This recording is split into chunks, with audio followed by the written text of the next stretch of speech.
All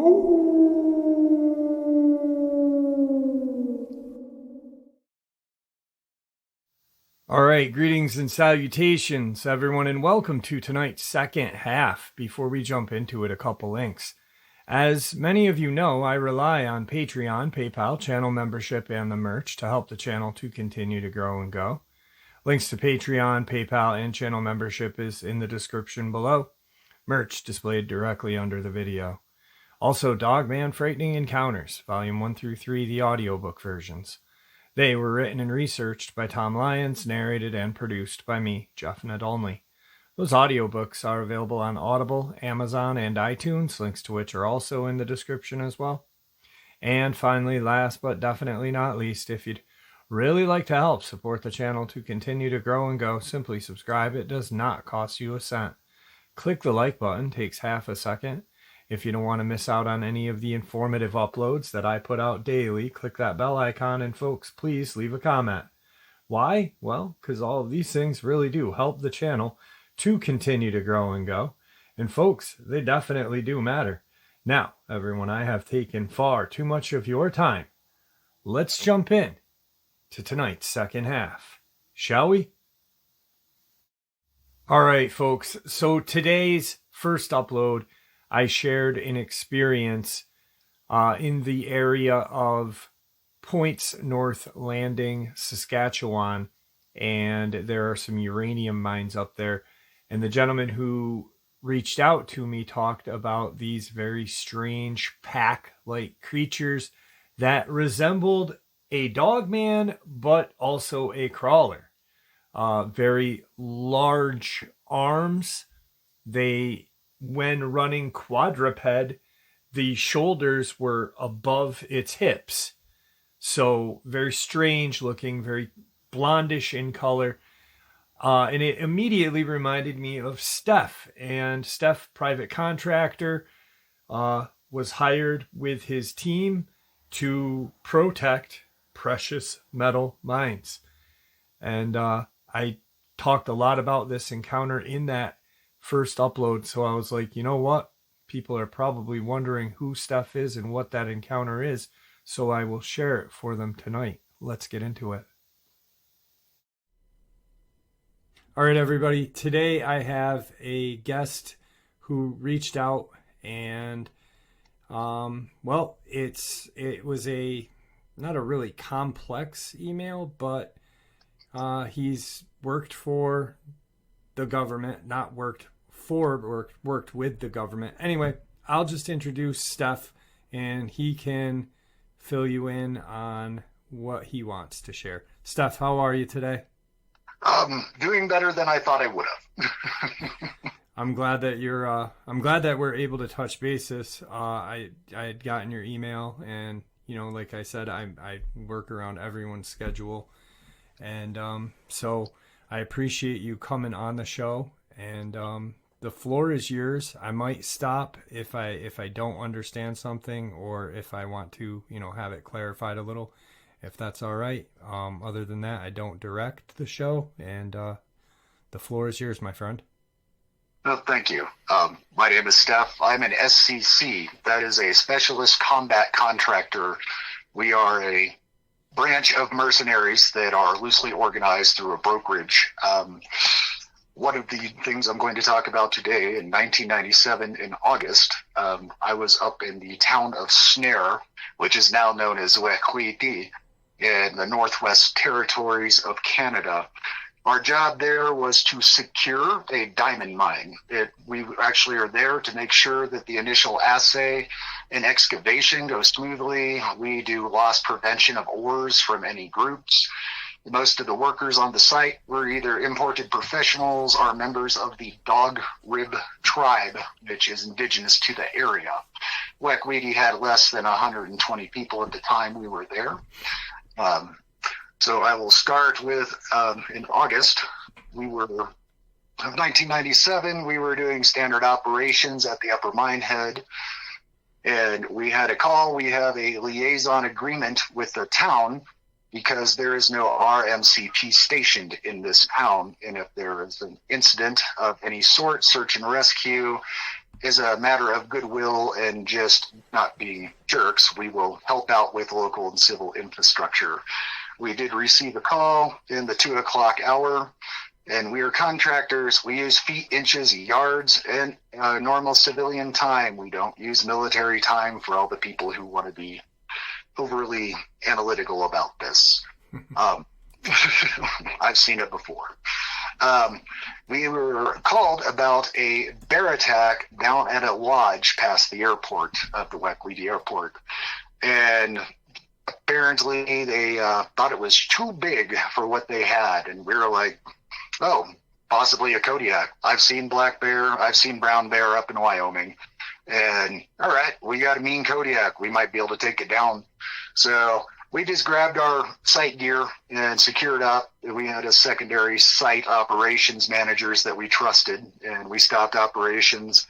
We deployed in 2 Range Rovers that have the tops removed, and we operate in a Lance system. A Lance is 4 people.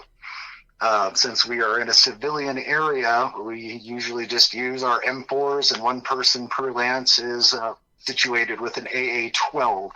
That is a United States military fully automatic shotgun.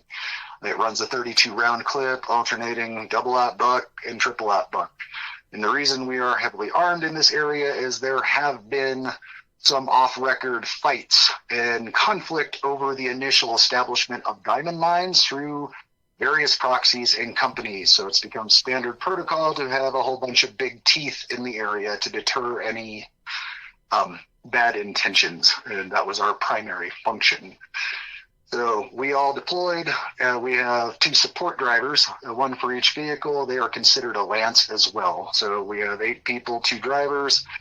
We are heading out. We got down there probably in about 45 minutes to the contact site that was first called in. The people would not come out of the building. It's right on the river's edge.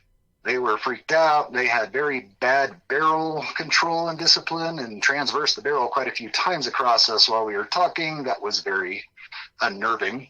I don't trust amateurs that are panicked. They did have signs of damage at the house, including some shattered bolsters around the front of the house, as well as scratch marks that were up near the 2nd-story window where some of the siding had been pulled away. The ground was relatively hard packed. It was said to actually head northeast when it left. They said it was a giant malformed bear. And that is exactly what we believed as well. Now, really quick, sorry to cut you off. When you say 2nd floor, around the 2nd floor window area, so are we talking 12 feet, somewhere around there? Yeah, we're talking somewhere in about, you do about 8 feet for the space, about 1.5 feet for the interior, in between structure of the floors. And it was ground floor level, the 2nd floor. It was a 2-story house. 2nd story was actually not a full story. It was a roof story. So, you'd bang your head if you went more than 1/4 in. Mm-hmm. But yes, wasn't really scratch marks or claw marks. It was just they had that siding on there. It was painted kind of an off faded blue, and the siding had actually been hooked and ripped off. It looked like something had tried to grab up. Okay. All right. Shall I continue? Yeah. I didn't mean to cut you off. I was just trying to get a kind of like a height wise. I just didn't know if you had anything else pending. I'll continue. No, yeah, you're good to go. We did survey the ground really quickly. The TL team leader actually did talk to them and calm them down enough to get some information. Joel, who is our long shot individual, and he's good. So let's just say he's sniper good. We just call him long shots. He actually searched out the area, and we couldn't find anything. It's a hard pack kind of driveway, compressed dirt. It's just not trackable. No signs of any biological stuff, and we were really looking too hard either, frankly. And so they said it headed up the road, which is northeast, paralleling the river. So we got up there, and we're going slow. We got one guy in the hood, and one guy just sitting on the back, and we got a couple guys walking by the side of the vehicles on each side, and we're just making sure we're covering the ground and covering all directions just to make sure we can see movement. We get a call on comms, And further down that road and up into the mountains is something we call a squirt box because we're 8 years old and immature. But it's actually a communications array that communicates to what are on our different progresses and different things that are going on. It uses a combination of, at that time, satellite, microwave, and a laser relay system. The reason why is that it's also hardwired in the ground in about 2 to 3 miles at that time. Sorry, can't remember that, from the mine itself. So it would actually be hard to track where the messages were coming from, what we were doing. And, it wouldn't always be the same type of medium for the conveyance of the message. It would be harder for people to dial in on the mine head during the initial excavation. I don't know if that makes any sense, but it was called the squirt box because it's always compressed communications or squirt communications.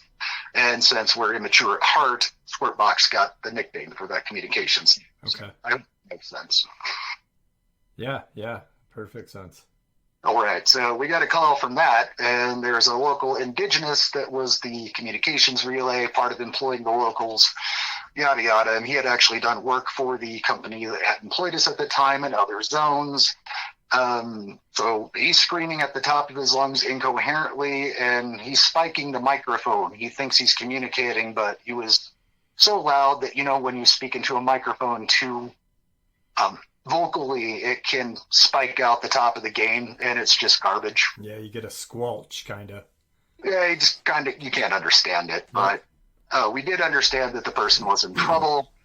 We all piled into each one, and we went flank up the road, or just going really fast, and we got up there to the turnup, and that is a road going north up into the woods.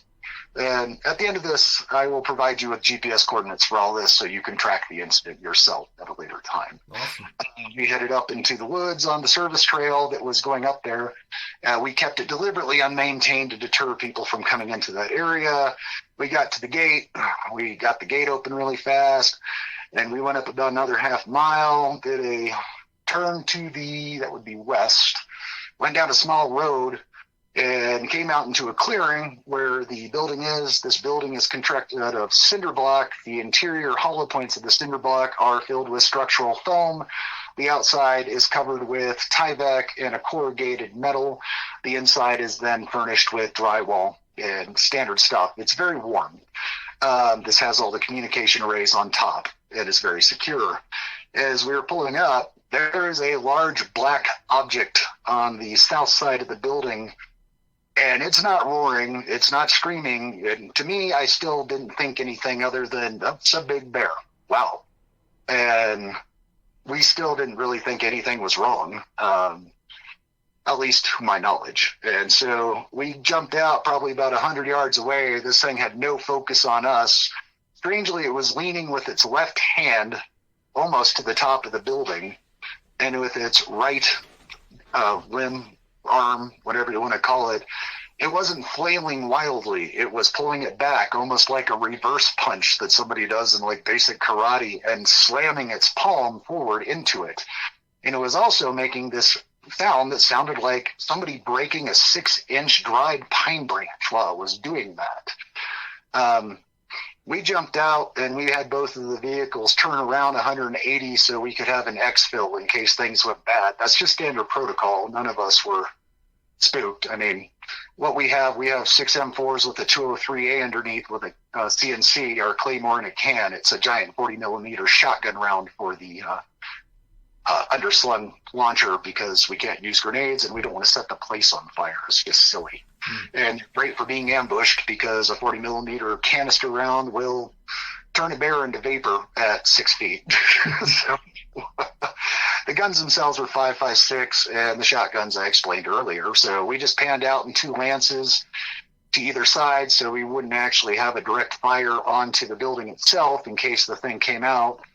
Joel is in my lance, and he actually is our long shot. He sighted up on it with the ×4 scope.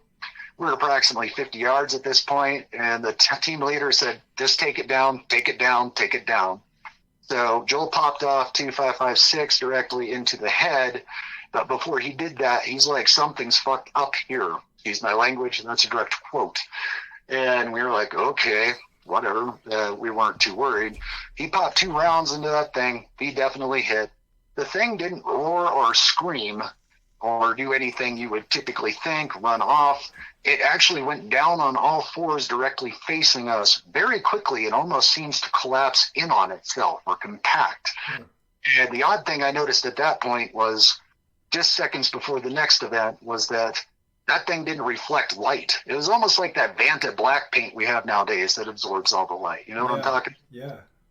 Yeah, it was just, I couldn't see any definition there. Normally you have some reflection. Or at least depth of field or some indicator of separation of bodies. So you have some field of depth in what you're observing. Does that make sense? Yep. Okay. So I was thinking that for maybe just a second, and it let out a hiss. And this isn't like a cat hiss or anything. It sounds like somebody venting an LNG pipeline, like a liquid natural gas pipeline, like an emergency vent. Okay. That's the closest thing I can describe it. You've not heard it. It's unimaginable. And talking to this somebody else recently, I did remember that actually locked us all up.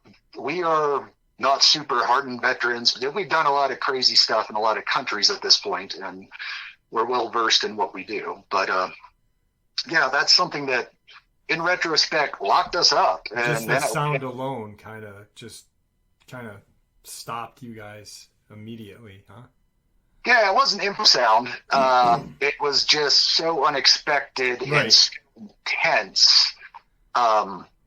It really was unsettling. It's not what you expect. Yeah. It's wrong. Yeah, you're seeing some sort of creature, and you're thinking it's going to roar, it's going to make some sort of noise, maybe like a bear or something, and all of a sudden it's letting out this completely abnormal sound that, yeah, I can understand it. Yeah, I believe if I had been within 8 feet of that hiss, it could have caused ear damage. I mean, it literally sounded like a decompressing LNG line, which is worse than an airline popping in a garage by a factor of 1,000. Wow. That was what kind of locked us up, but then it made more of what you would expect, but it sounded like a cross between a tube and throat singer, like that Mongolian stuff, a roar, and a cat all at once. And yeah, I know that broke us free of whatever that lockup was, and I don't think it caused the lockup. I just think we were just so it just was off, and it jumped far, and I don't have my immediate operational note for the exact distance. I think it was around 18 yards. I think it was just shy of that by the time we were done with it. Trevor lit it up with the AA-12 first, which is the shotgun, and the rest of us just opened up, and we just kept going until we were bingo. It didn't make it much further. Normally doing a fire event like this, one person from each lance is supposed to hold back, so we have somebody to provide suppression or cover while we reload. And I must admit, fire discipline that day went to complete smash. We all emptied everything to bingo.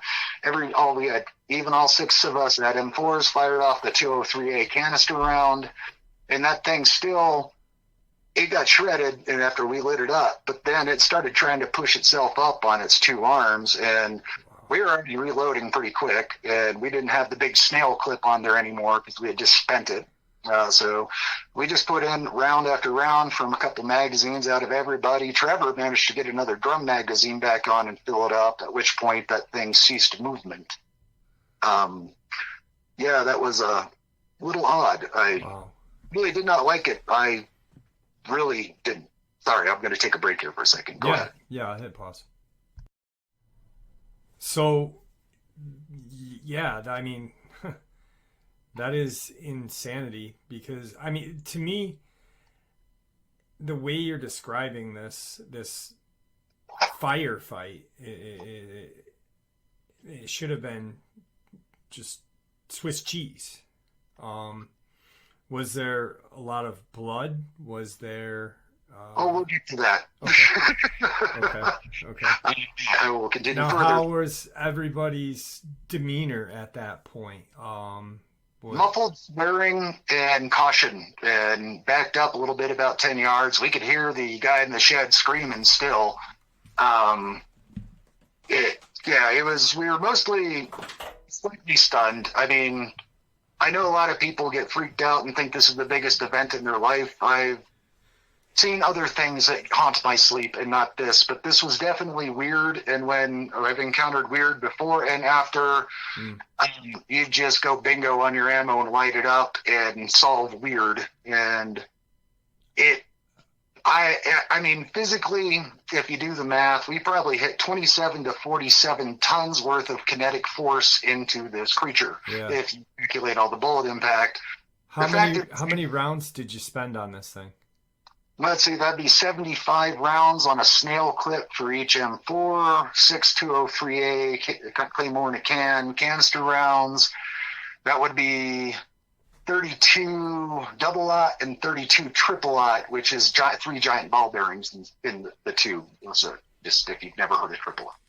And that was, and then our snails are dry. We went to standard clips. We each emptied a couple mags a piece into it, or clips, whatever. People are going to make a big deal about that temperature too. That's fine. From the M4s, Trevor managed to get another drum onto his AA-12 and emptied a whole nother drum onto it, which was unnecessary, but that's Trevor. Now, the drum, really quick, that's 32 or 30? 32 rounds. It's called an AA-12 or an Atchison assault rifle. Atchison assault shotgun. Okay. Yep. You can get a straight clip for it too. Like I said, we just had big teeth up there to be fearsome, to keep other people off the mine and prevent any engagement. You might want to start engagement with a couple security guards with handguns, but you don't want to play with a contract group. So we really didn't need that stuff. And everybody's like, why'd you take all the heavy equipment for a bear? And we're like, because it's fun. I'm sorry I have to say it, but you find your fun where you can. Well, like you said, you guys were immature. You guys got all these great toys. Why not use them? Exactly. And so everybody else wants to be all these hardened, super badass individuals, and I'm sorry, I don't believe in those. But excuse me here. I'm going to take a quick sip of water and continue. No, that's fine. Take your time. Okay. At this point, it had cleared about half the distance to us, and it was not moving much anymore, and it was not very intact. Much more intact than it should be, but it was no longer what I consider a threat. And Trevor ran over to the other AA gunner and grabbed a drum off him and reloaded. And we approached, just so we didn't have interfering fields of fire, to come and try to secure it. And once we felt that it was not a threat, even though there was some micro motion and movement, the other Lance went to the squirt box to actually get the guy out. And he was incoherent and inconsolable. So I was the actual medic for our Lance. We had another medic in the other Lance. He just hit him with field morphine and dropped him.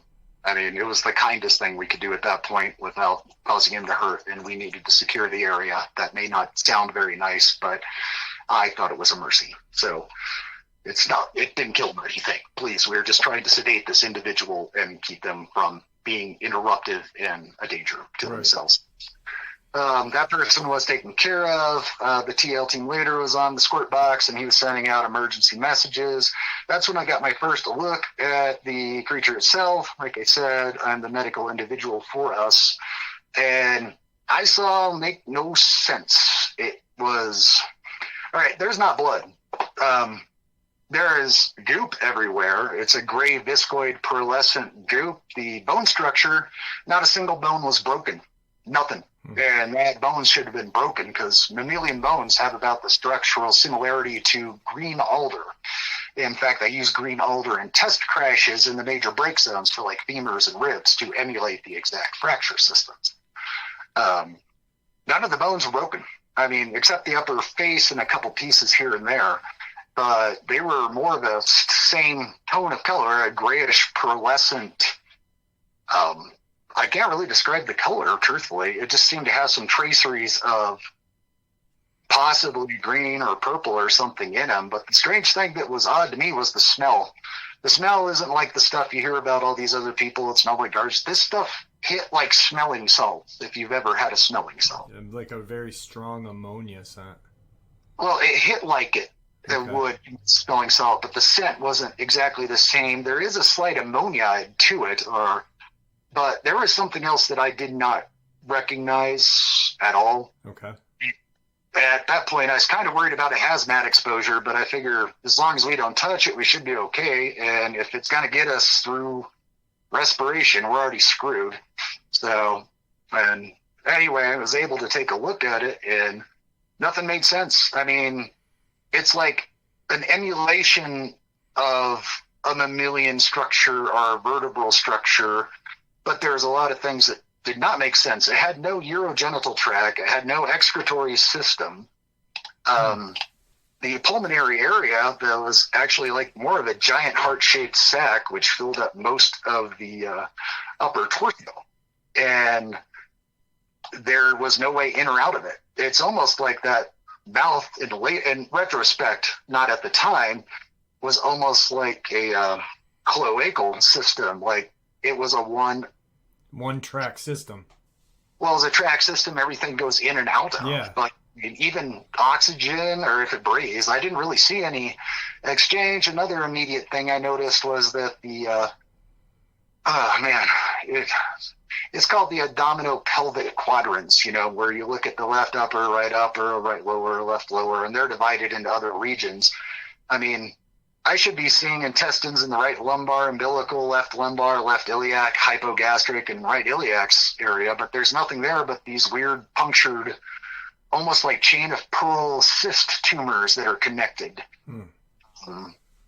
So this is a complete, lack of a better word, this is alien to you guys, and to you especially as being a medic. You're at a kind of a, what the F is this?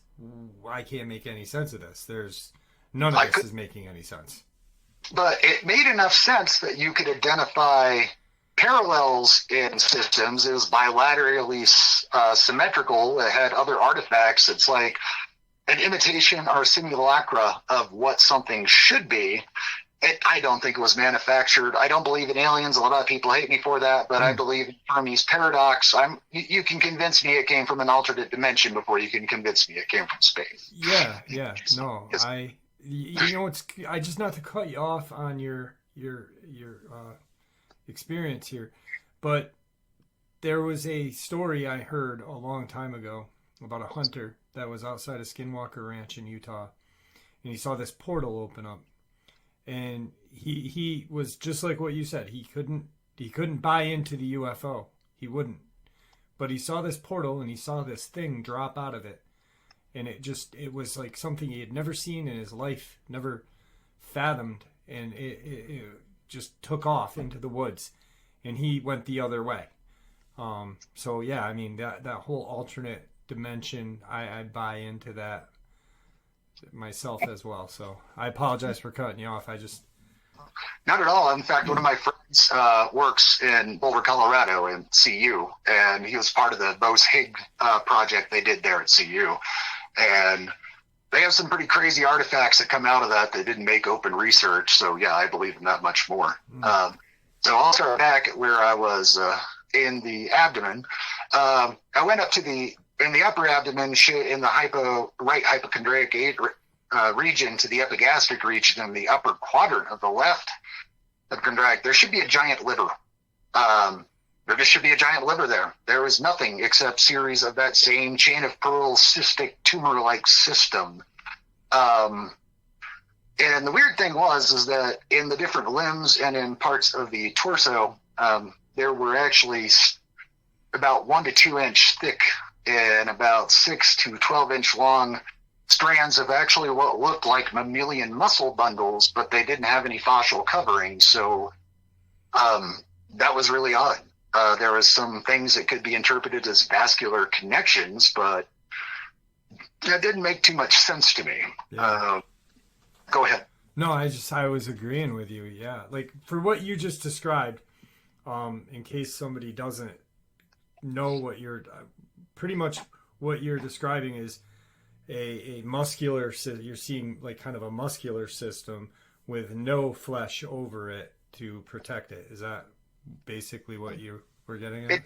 It didn't seem primary. It was just randomly interspersed muscle banding systems that I recognized as muscle banding systems. Mm-hmm. I'll talk about what I saw as possible muscles. In the arm itself and in the legs were a couple interesting artifacts, but everything was like an emulation of what it should be, but it wasn't. I mean, one thing I did notice that you might find interesting is that the coccyx was a smooth plate. It was not a segmented sacral thing. There was no indication of a tail. Okay. So I'm just going to say that. But there was no fur on the antecubitus, which is the inside of your elbow, and there was no fur on the popliteal aspect, which is the back side of the knee. Does that make sense? Yes. This thing was digigrade as well. When I say digigrade, it's what people incorrectly call the reverse or backwards knee. Yep. All right, the tarsus or tarsals actually came off the calcaneus or heel or foot, the calcaneal area, and had extended greatly, but that's actually something you see in a lot of caniform, falliform, a lot of different animals.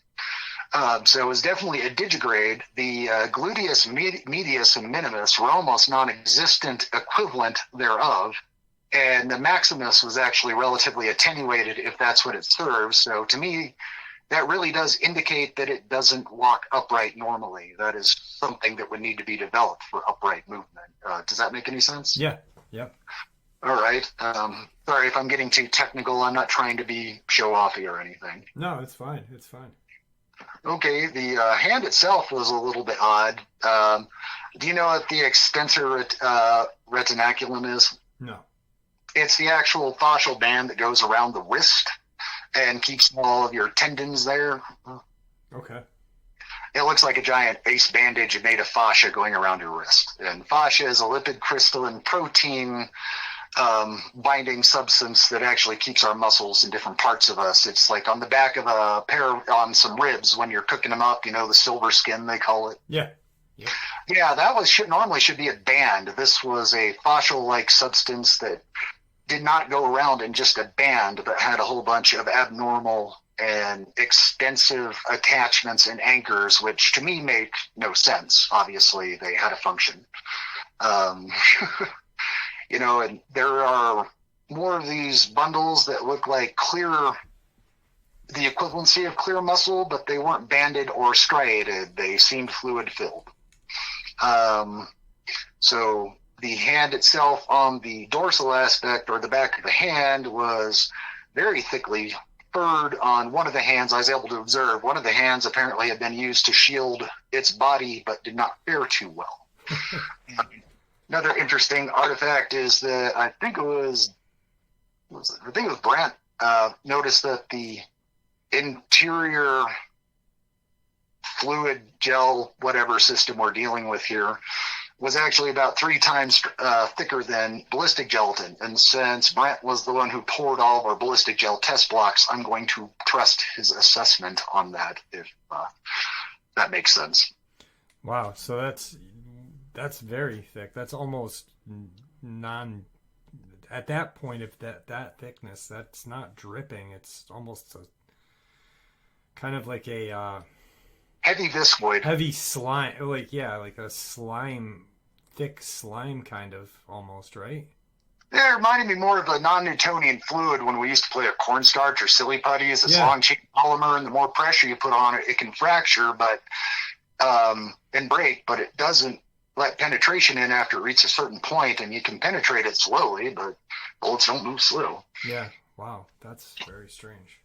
Well, the most strangest aspect at this point was that it wasn't me who noticed this. I must admit I'm the weird one. I'm digging around in this thing.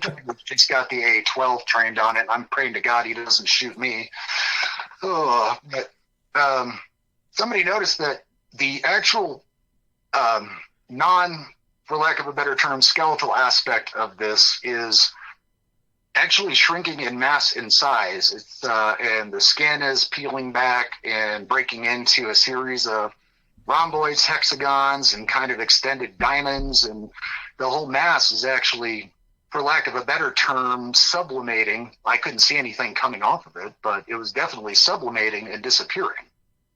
And the smell was foul. So the But carcass, the carcass itself is pretty much just like kind of like imploding on itself, like kind of just sucking, just no mass at all. Eventually, I'm guessing, right? it just seemed to be more sublimating. Like it wasn't immediately observable till somebody pointed it out, and it started accelerating a little bit. But Interesting. it wasn't imploding. It was just kind of sublimating, like snow instead of melting, just evaporating in the high country or something. Okay. But much higher rate, which was, I didn't notice that, but somebody else pointed it out, and I'm like, yeah, it is. And it's literally the stuff is falling off the body. And that's when I noticed the femur. The femur actually had a big, one femur was longer than the other. And after a bit, one of the femurs started twitching and pulled in and contracted. There was a, for lack of a better term, groove sliding femur assembly, like two side-by-side plated interconnected objects. And it was covered by a massive fascial bundle, or equivalency thereof, that was with that. It has kind of a diamond texture of overlaying layers. I've never done. I mean, I know what you're talking about on the back end of when you said the back end of the ribs and stuff like that. I know what you mean by it. Definite texture, pattern, and grain that you can discern. This actually more looked like wrapped fibrils. And do you remember back in '97 when the Spyderco knives were all the rage? Yes. Yeah, I had one of those at that time. Yeah. And I popped it open, and I tried to hook under one of these strands on the fascia equivalency, whatever. I'm just going to call it fascia, okay? Yeah. And hooked under a strand, and I couldn't hook the strand, so I started trying to saw on it. A serrated edged Spyderco knife, and I just use this for little projects. I had my big SRK, if God forbid I have to use that. It could not cut through that. And so finally I managed to free up one strand and work the tip under it. And I hooked hooked the knife under, pulled back as hard as I could. And I didn't want to cut myself if I let go. So I was just bracing myself. And after about a minute of wiggling back and forth in one of these serrations, I manually managed to cut that strand. Strand was actually not like a hair strand at all. It was probably about like a half, I don't know, I'd probably realistically say 1/4 millimeter in diameter. But still, that was amazing. I mean, I couldn't just run the blade back and forth and cut through the fascia. And for the I've never heard of anything outside of the insectoid kingdom that actually had any sort of grooved side-by-side sort of structure like that. And even then it wasn't similar. So if this thing has extendable or shock absorber like legs, that is an artifact I had never heard of. I had never seen in any other animal type. Wow. And that's the weirdest part. That was the weirdest part of the anatomy I really noticed, of just like complete xenic or out of place artifact. Yeah, yeah. So the legs almost had built-in shock absorbers. It could be shock absorbers, or, since I don't understand if they were a contractile or expansive mechanism, maybe a jump. Yeah. Wow.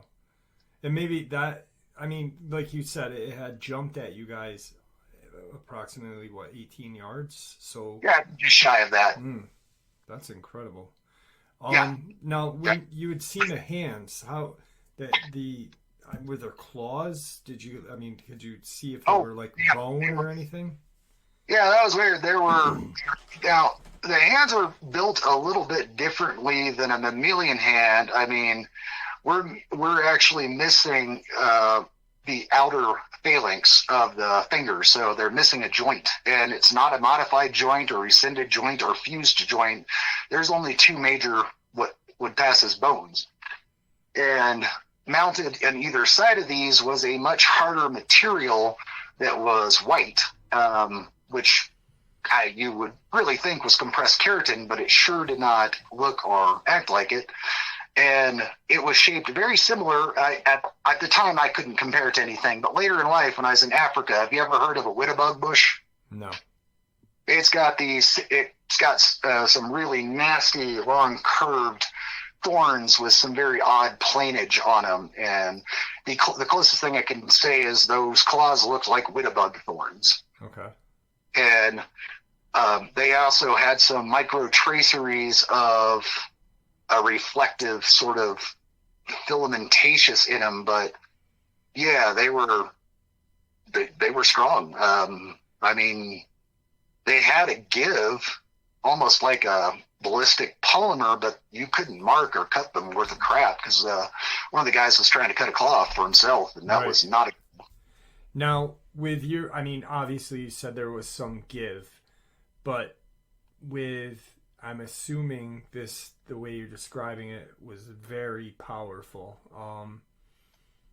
It had what I would call, I don't know if you've ever handled it, but almost like a whalebone that somebody had actually increased the tensile strength overall by an ungodly factor. Okay. So if this thing with its, I mean, it obviously is strong. So with these things at the ends of it, you're talking, it's definitely got some piercing power. Oh yeah, it tore through a corrugated 12 gauge plate on the side of the shack like it was nothing. It just shredded it right off. That's incredible. That is incredible. It's also been strong enough to fracture the mortar between the cinder block quite easily. And I mean, if it hadn't been for the structural foam and some rebar and the interior covering and reinforcement, I think it would have gotten in. I mean, quite a few of the cinder blocks were shattered, which is no major feat in itself. But when you have structural foam actually filling that up, it does increase its modulus of flexibility by a massive amount. It makes it harder to do. So obviously the thing can exert a large amount of force, and the fact that it was using almost what I would perceive as a controlled palm strike is odd. I think I might be anthropomorphizing there, but that's the closest I can equate it to. Right. Now, you said that its head and face were damaged. Can you kind of? I saw the picture you drew. Can you kind of verbally paint that picture for everyone else? It's going to be hard. I mean, geez. Like, was there a muzzle? Was there a muzzle? Best you can compare the face to. The face was strangely. Excuse me. Here, I'm going to take a quick drink. Yeah, take your time. The face is weird because that's a composite drawing. Joel was the one who had the best view of the face because he took the first two shots and he was looking at it. The rest of us were just standing by because we didn't expect anything except maybe a charge from a bear. Right. The weird thing was the clicking. I mean, that's what Joel said. It said it was making that breaking branch sound with its jaw, and the mandible was massively, the top of the mandible on a human is curved downward, and this thing actually had a solid top to the mandible, and it was somehow capable of and Joel described it as it was bringing its jaw all the way down or open and then down and then popping it up without snacking its teeth together, and that's what was making that break and branch sound. And so I wish I could confirm that. I could only hear it. I didn't have the biomechanics that he was able to observe. Right. And another weird thing is the zygomatic arch. It's where the bottom of the eye goes across to the top of the ear, and it breaks real easy, and it's kind of got that concavity in the skull on the side. Yeah. That was way overdeveloped and almost pushing through the skin. And normally I hate saying this, the ear hole. Okay. Normally, the ear hole is beneath the zygomatic arch, but it was incorporated higher into the zygomatic arch, and the left ear was approximately in the ear hole. It was approximately an inch lower on the left side than the right side, which is either a defect or it is similar to how an owl uses asymmetrical skull structure to build up an almost Doppler perception in its ears. Have you ever seen that? Yeah. Yes. Okay. So it's either a malformation artifact or a very, very, very accurate ear system. I have no way to confirm or verify anything of that. The asymmetrical is kind of weird since the rest of the body is bilaterally symmetrical. The teeth were an odd bit. I've done forensic reconstruction as part of my jobs later in life, reconstructing body skulls. I even took quite a few classes on that, and really fascinating. And I was able to apply that later in life. I wish I had had those skills at this time. And so that picture is made from Joel, Trevor's, and my input on the whole system. I thought it had black eyes, and Joel says its eyes looked like a sad drunk. And we switched that picture back and forth online about 8 different times before I got what he said they looked like. I found the eyes haunting that he ended up with. I didn't know if you looked at those. The picture is terrifying. I don't know if do I have your permission to share the picture in the video? Or? If you desire, yes, and I'll even, we can talk later, and I will give you a rights release for that will keep you from getting screwed with, okay? Perfect. I mean, when they see the picture, they'll understand. It is a terrifying creature. Just the way it looked, it reminded me of like a kind of like a mammal from outer space.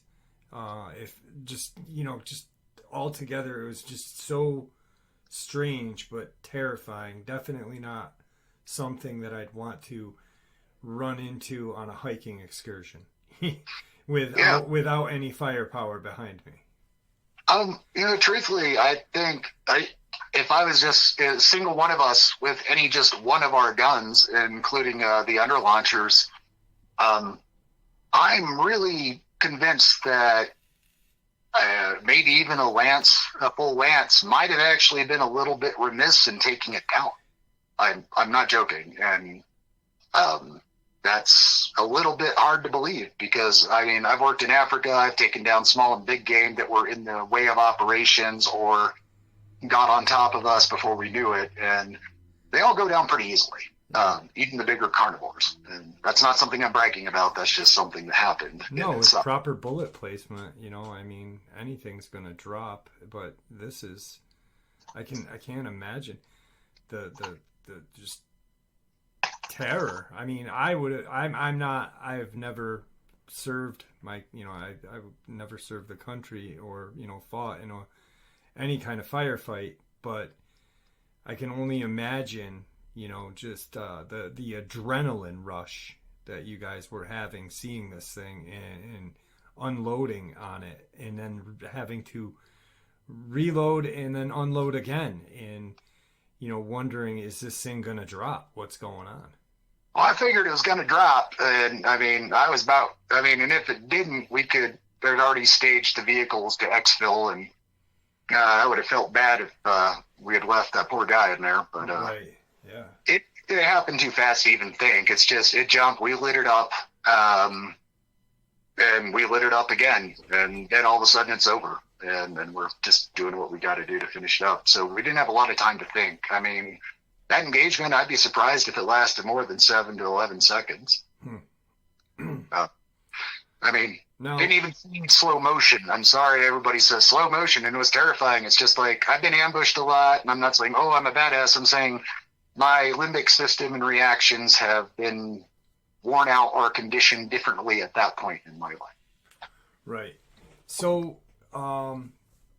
at this point, is it still kind of shrinking, for lack of a better word? The tissue is sublimating. It's just either turning to slop and falling off, or just decreasing into non-physical mass or scent or whatever. I had to go over and clear my nose and eyes. We did CS gas training, and it's not as bad as CS gas. And, it's, and once again, not badass stuff. Anybody who's served knows what it's like. If they give you CS on macaroni night, it sucks ass.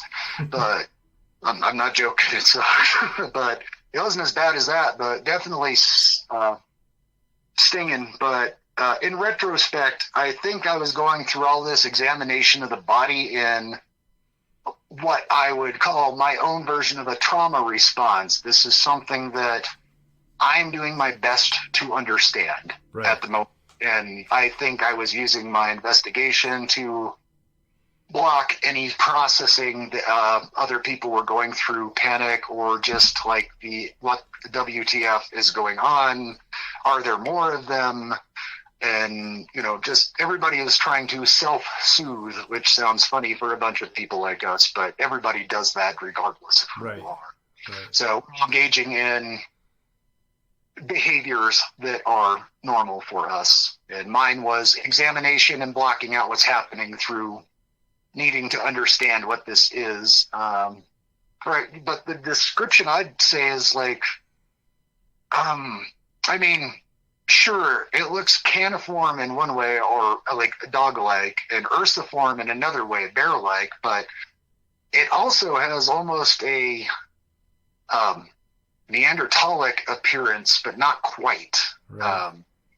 But then you also, and Joel swears to this, and I can't, he said it had whiskers like a rat. And I think the nose depicts the best argument between us of what we had come up with. Okay. Yeah. The teeth were odd. The lower mandible was relatively intact. We had really punched in, and the only calcium artifact was a partially, I can't even describe it. It's like the parietal bone and the frontal bone were made out of what I recognize as calcium, but they didn't have any coronal sutures or dentil sutures, the connecting parts. Right. That indicates plate growth of the skull. I would call a brain structure more of the same odd structures I'd seen through the body. There was something that could pass as a brain stem, but it was massively developed and would be about 3 or 4 times the size of a normal brain stem and operating up to where the pituitary gland would normally be, but just massively overdeveloped. Like it was just a hyperamygdala or hypothalamus sort of situation. I don't know if that's right. Once again, I'm anthropomorphizing a mammalian structure onto something that's not recognizable. Right. Yeah.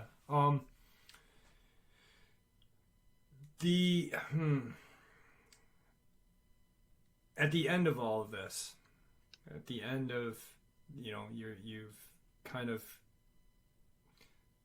looked at it, filled your curiosity. That's how you dealt with, your adrenaline rush and everything that was going on. Your just way of dealing with everything was you kind of investigating this thing.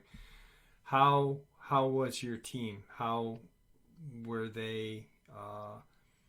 What was like the discussion kind of after? Like, were there any theories of what this was, where it came from? Well, we're only at the halfway part. The interesting part is TL had managed to get through, and we were told to stay on site and that there would actually be a helo to come pick up the remains. And we're like, okay. And everybody's like, why didn't you take a picture? It's like, this is 1997. We had a digital camera that could take 32 pictures at like 3.2 megapixels back then at the site, and we thought that was pretty badass, and that was only for insurance stuff. They're not very common, so we're like, okay, right on. And by that later on that time, I basically secured the area, and I forget who brought it up. He's like, maybe there's more. And I'm like, I didn't even think of it till that point. And I'm like, oh, crap. So we brought the vehicles closer within 10 yards of the building, still on an exfil facing. And, we just tried to do whatever we could do to get a better view. We actually got some of the work lights out of the thing and got them set up. And we were going to tell them to screw off. We're leaving before dark.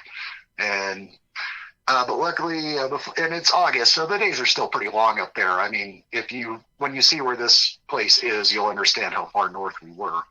But Bell Defender Modified came in from that would be southwest, which would probably put it coming out of Yellowknife.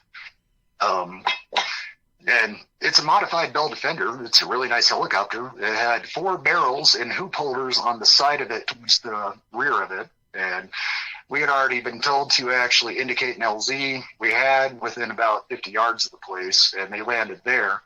And a guy got out, and there was a pilot, and they had four big old bucks there. And later on, when I heard them talk amongst themselves, they definitely had an American accent. They were not Canadian, but the individual that came out identified himself as a member of the Royal Canadian Mounted Expeditionary Force, and he was a Royal Canadian Mounted Expeditionary Officer. And I'm like, who the fuck are you?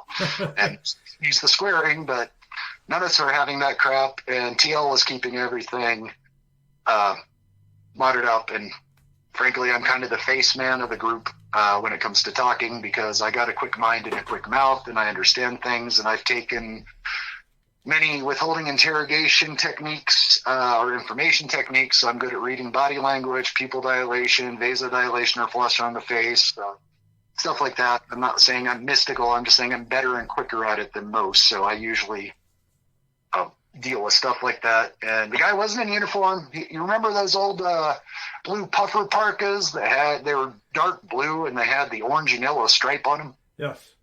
Or in the 70s or so.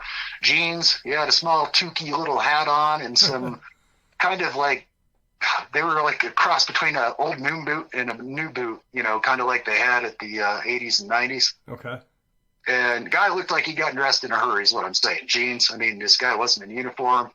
And these four big bucks get out, and our team's pretty big. We average 6'4" height-wise among all of us. We're all big people. But they had sidearms. They had racked weapons in the chopper, but they weren't being aggressive, and they gave a couple nods. Just so they're like, okay, probably a Velcro patch group, which is slang term for a special forces person who puts off and on different patches for whatever job they're doing. Okay. And that guy came up, and he started out friendly, and I said, who the fuck are you? Once again, excuse my swearing. And he was identified himself, and I never heard of you. And I mean, I need confirmation. You're not from our company. And he's like, rolled his eyes, and I was like, I pulled the TL over. TL went over and confirmed everything. And we were given directions to assist, and we were like, okay. And so they brought out a miniature, not like miniature, but probably half-scale Jaws of Life with little power unit. Two guys are carrying the front and two guys were carrying the power unit. They walk up to the corpse and they just start cutting that thing up. And once they get that thing set up next to it, two of them go back to the helicopter and take down the hoop barrels, the barrels on the hoop holders on the back. And they're the blue bio barrels. They're, you know what I'm talking about? They're blue rounded barrels with locking hoop staves on them. Yes, yep. Yeah, and those are the non-reactive plastic hazmat type. I have a hazmat background, so I knew what I was looking at, and so did quite a few of us. But they'd put those down on the ground. They were cutting mid-bone on everything. They were just sectioning this. This was not a dissection. This was not careful. This was fast and expedient. And it fought that Jaws of Life. I mean, it wasn't like a struggle, but it definitely was much harder to go through than an A-frame on, let's say, a Suburban. Wow. And they got all that section. They didn't fill each barrel all the way to the top. They filled them each. They put everything on there, and we're just standing back watching. And then that guy came up to us and wanted to engage and talk, so I got a bit distracted. But when I looked back, one guy had brought out a gas canister, and I recognized what this is from lab work. It's a nitrogen canister or an inert gas canister. I didn't have a label, so it could be nitrogen, which I think it would be, or it could be part of the noble gas family on the far right side of the elemental table. Mm-hmm. But basically non-reactive gas. They hooked it up to the top of the barrel, which I had not realized there's a displacement bung on it, meaning you can flood it with gas and push out all the oxygen, which reduces reactivity. Does that make any sense? Yes. So they did that and got everything hooked back up. But then that guy started trying to say, hey, you know, like, we need you to sign all this stuff and blah, blah, blah. And I was like, yeah, screw you. And he's like, no, you don't understand. You can't talk about it. And I was like, you don't understand. You can't tell us what the hell to do. And because we're not Canadian nationals, we're actually here and we know more skeletons than you do. I mean, that's my attitude. And I actually said, fine, give us each of us $10,000 a year for every decade we shut up. And he's like, done. And he left. And they got everything loaded up. And one guy came back out, another guy came with him, and they actually have a flame projector. It's a small version of a flamethrower. Yeah.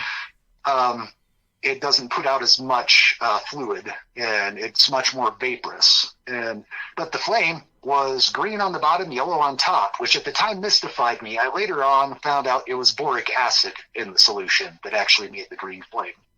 They literally burned out that whole part of loam. We gave them a hand kicking up the loam and getting everything into a pile. They burned it some more, and once it was rendered down to what they considered acceptable, the other guy came in with a CO extinguisher, which back at that time was a pretty expensive unit to be wasting that much of it, and put it out and did everything else. And they actually got out of there, and the TL at that time had taken over after I talked to the guy, and they were having their own conversation. Everything got packed up, everything got together, that guy got in, and they took off back to the southwest. And, so I'm going to assume they're headed to Yellowknife. Everybody's like, well, they could have been going somewhere else. They're a secret base. And I'm like, I don't know. They went southwest, and about the range of that Defender is probably about 3/4 spent on a round trip. So I doubt they're going to do anything fancy, and there's no point in being deceptive. Right. So technically I can say I've honored my agreement since that was 1997 to 2017. Each of us did receive that $20,000 in the form of a bearer bond. And the bearer bond was under the Bursar of Canada. And that made no sense to us, but now I understand how they launder their black ops money in certain situations. A bearer bond does not, we have agents which will cash our bearer bonds in Luxembourg. We do have to pay an import tariff tax fee on the currency at 17% as opposed to a full income, and it's not particularly traceable. Nobody screws with us because that's how corporations and other people launder their money in a legal manner, I must stress. So nothing too fancy there. Everybody thinks that might sound mysterious. It's not. It's just kind of par for the course. We get paid in bearer bonds or Circle Ks, and Circle Ks are the old Krugerrand gold coins. So, yeah, I can say I've honored my agreement, and I can convey that information. At the end, we broke down everything. We let them know that the squirt box was going to be offline, and they actually agreed on that. They said they would send a team in to repair. We were given orders to head back to the mine base, which we did. We took the individual with us to his relatives in the town and explained that he had been under an attack of some sort of animal. And yes, we covered it up for the individual because we did not need to know that. But they called us out on that, and because the guy is, like I said, an indigenous dog rib member, part blood, and so we eventually said, fine, this is what it was, and the guy identified it by the Paleo Inuit, which is actually not the Inuit language; it's the core language that most of the tribes came from, and they actually call it Iteaquath, which. It doesn't translate directly, but the best way you can describe it is it consumes blacker than black. And that would be the best translation I could give to you. An interesting language artifact is that in Lakota Sioux, the word bluer than blue is dio, but very little of the language structure is close. So I just wonder if that's a coincidence or an linguistic artifact that it transferred down. I'm going to take a break for a second and let you talk and catch up with questions. Yeah, I gotta that agency, the Canadian RMCP, how long? It doesn't seem like they were there that long to do all of this. I'm less than an hour. They did not exceed 90 minutes. Wow. So they completely, like you said, they were not being meticulous. They just wanted to get it into the barrel, and then they pretty much scorched earth, and there was no trace of anything left, and then gone. Yeah, it was very much like that. And like I said, a lot of people might think we're being uncool covering it up for the family. The family called us out on it, and we ended up getting some extra information, such as the name. Yeah, you got some actual. I do speak multiple languages. I have a good natural ability, as we've talked earlier off air, about how my brain works to do things. And I was able to, I know enough cryptolinguistics that I could extrapolate the language and pronounce what the individual said and extrapolate to what it was. And était quoi, the yo is the actual name. You almost have to swallow the last two words. And I almost, later in life, I wondered if that might have been one of the sources or legends of the Wendigo. Arletigo, you know, it has kind of a similar history, but I'm just ballparking there, wondering out loud. Yeah, no, it's And really quick for the audience, this man, he was called Farwalker. He's part of the Rupert family because that area was originally known as Rupert's Land. It was bought by Canada. And so I just like for people to understand that this civilian individual never recovered from this event. He was given a stipend. He spent most of it in alcohol and did end up taking his own life approximately 3 years after this event. And for that, his death was never acknowledged since it was a suicide, and nobody's going to talk about it due to the fact that he was involved in such an incident. And I haven't done a lot of good things in my life, mostly necessary, but I would like for people to at least know that Farwalker Rupert did die because of one of these things and the trauma induced with it. And that is the only memoriam I can offer him. And if anything out of this whole thing you're interested of, I'm not a religious person, but please ask for that individual's soul to be restful if it is not. And I'm sorry, that is as religious and spiritual as I get. Yeah, no, I understand and agree. You know, it's like you said, we spoke off of air, and you know, unfortunately, impacts with these things or things like this, whether physical, mental, emotional, bad things happen after encountering them. Not much else to say. We were there for another 90 days to finish out the contract. Everything got completed successfully. We had no more incidents. We did have a protocol where we informed everybody in town to stay out of there because we were firing on motion. We were given some extra munitions, and they actually paid our full disbursement of ammo expenditure. The company never, ever talked to us about this, that had hired us for this. And there are no repercussions. I haven't had any issues. I've met other groups which in later incidences which were more problematic because they were in the United States. But that's something to talk about later. Right. I'm going to hit pause just really quick just so I can talk to you really quick privately. Hang on one second. All right, so we took a brief little pause to talk about a couple of things off mic. Stuff you wanted to kind of share a couple things with us. I guess I had one question to kind of end my end on it, and then you can go forth and share what you wanted to. What was the basic consensus of everybody? Was there kind of like where this thing came from?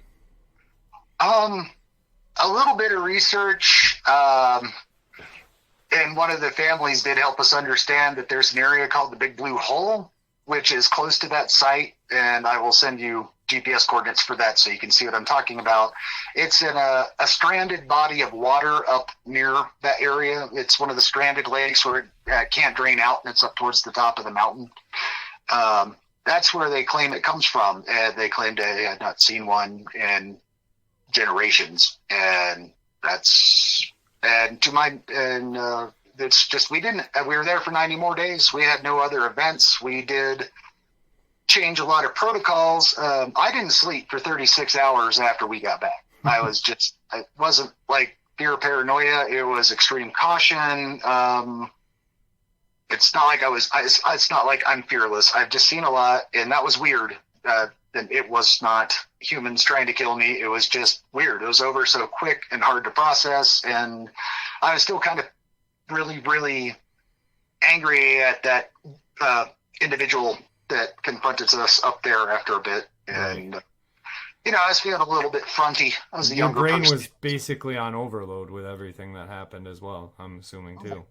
Yeah, I'd say about half of us didn't sleep for about a day and a half after that. And it was just, you lay down, your head's not, it wasn't so much the trauma of replaying everything. It was definitely more of, for myself, my process that I didn't understand at the time was, I need to understand this. So if this happens again, I don't die, sort of aspect, or that I'm ready for it. And Yeah.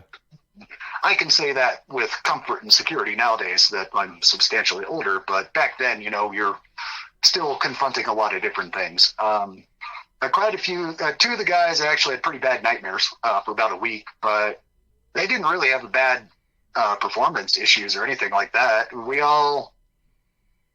We talked in a very limited manner about that. Mm-hmm. Of course, the next week, and after about 2 weeks, we only acknowledged that event through upgrading security and going into different formation of how we controlled the area. And we ordered some extra gear. I'm not going to go into details, just extra gear for security and just stuff to help us feel better. Probably not necessary, but a great security blanket. Right. And we had to make sure the employees, we lost a lot of employees over that because, like I said, we had a substantial amount of dog rib tribe with us and doing manual labor stuff. And they just said, screw you. So it did take a bit to get some people flown in because we couldn't get anybody local. The squirt box was actually rebuilt and had some additions that would hopefully prevent that in the future. And we all completed the job, like I said, got our disbursement, got our extra $20K a piece, and that was that. And we never got confronted or asked on that. There was no after action report asked above and beyond for our employer, which they sometimes do if something weird happens. But the aftermath was relatively unremarkable. I mean, really from about 3 o'clock to about 8 o'clock, maybe 2 o'clock if you count our initial deployment. But I mean, and in that, there's like a 7 to 11 second sort of burst, and there's stuff leading up to it. 7 to 11 seconds of sound and fury and reaction, and then a lot of processing, and then things tried to go back to normal. So, I mean, when you analyze it all the way out, very brief and short. And once again, I know I have this much more conversationally, but this is over 20 years ago, and I've seen a lot of action. I'm not doing the whole, I'm battle hardened, super secret, whatever. I've seen some stuff. I take appropriate measures, and I'm use common sense, and I trust the people I work with. So I'm not going to dress it up. Yeah, I'm pretty good at what I did. And I mean, I have showed you some of my video stuff to help you confirm some of the stuff I'm saying. Yeah, most definitely. It's definitely impressive, and it was, it validated who you say you are and who you are. So. And our off-camera sort of talk has helped us understand each other, and I will look forward to coming back to this. Yeah. I will put an addendum on there, and I don't mind sharing this. I do have some bad problems which could kill me over the next 6 months, and I know I don't sound like it, but I have some issues, and that's why I'm reaching out to at least archive this. If I do get through the issues I have, I do look forward to expanding the knowledge between us, and if found palatable, I hope you can share it. So. Yeah, most definitely. Briefly, we're almost at time. Steph and I had talked a little bit. If he feels and he wants to come back, he's more than welcome.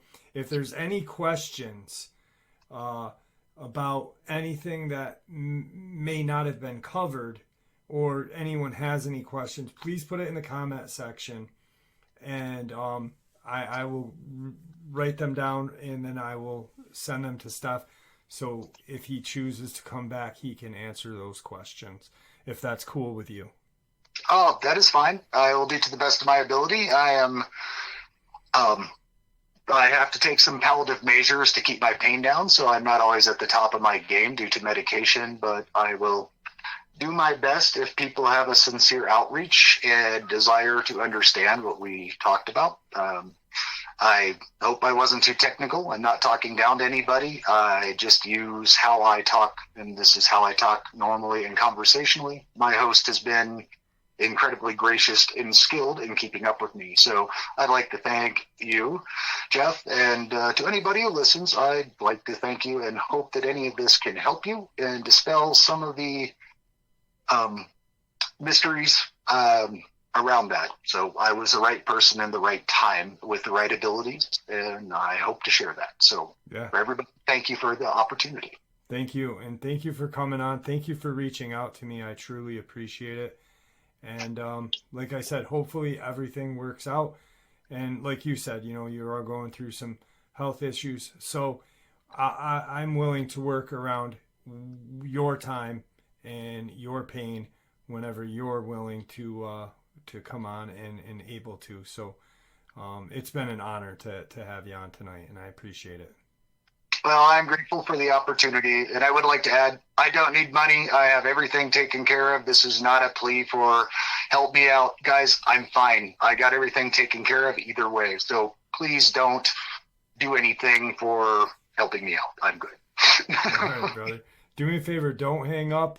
And I just wanted to talk to you a little bit after. But thank you for coming on again. I truly appreciate it. And I am grateful. Thank you. And there you have it, folks. Tonight's second half. I do hope you all enjoyed it as much as I enjoyed sharing it with you. I'd like to thank you all for supporting the channel. After all, it is your support that helps the channel to continue to grow and go. And honestly, what gives us a place to share our experiences and theories judgment-free. Everyone, please stay safe, happy, healthy, and ever vigilant. Keeping an eye on our children, pets, family, and friends. These creatures are real. They are out there and dangerous. Share this information with those you love and care about, and it may just help save their lives someday. Until next time, never stop asking questions, never stop searching for the truth, and God bless.